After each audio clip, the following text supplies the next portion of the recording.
wanted to do a little update on my elimination diet, kind of hybrid elimination diet.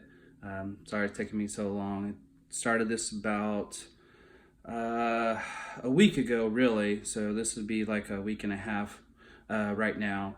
I'm gonna try to do a video every week or every 3 or 4 days for it. I was sick last week, which is actually kind of funny when I kind of started it, which is part of a reason why I think I was prompted to start it, because I was getting sick. So I thought I was having a lot more issues than I might have been having. So anyway, I was going to do a full elimination diet, eliminating out most things that are known to cause or can cause irritation, certain types of meats, proteins, carbs, things like that, kind of like hitting the macros there.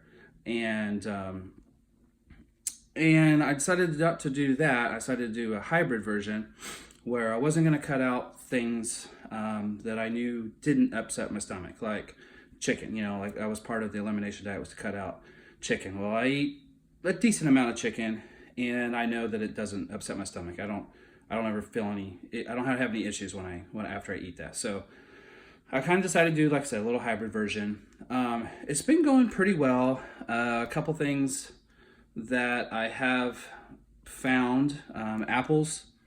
For whatever reason, whenever I eat apples, I don't know if it's the higher fiber or whatever, which I eat high fiber, but something with apples, apple juice tends to upset my stomach. Beef was confirmed. Beef does upset my stomach, or upset my intestines. I guess you can say stomach. Upsets my intestines, my gut, all that stuff. So that was one that I definitely am limiting, if not trying not to eat at all. Most other fruits and vegetables have been fine. I have had a few mystery days where my stomach was just upset. One day I ate some leftovers, which when I first ate it didn't upset my stomach. The second day, I think that possibly could have upset my stomach.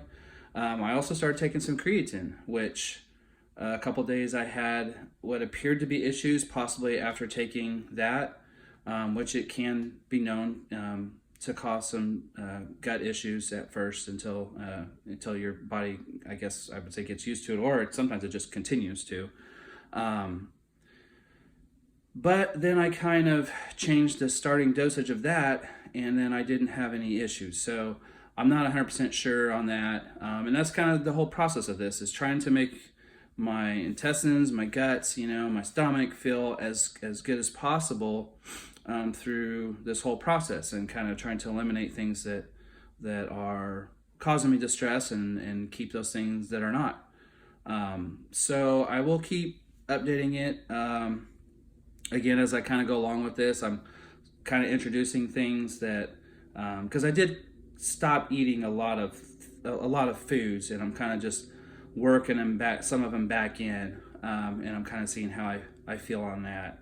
But I didn't cut out everything to begin with that the kind of guidelines on the diet suggested. So anyway, if you're having digestive issues and things like that, it's a helpful thing to try. If you're eating something pretty often, like I was eating beef really often, and I kind of just started thinking maybe that was an issue. So when I just didn't eat it for a week, I noticed a lot better.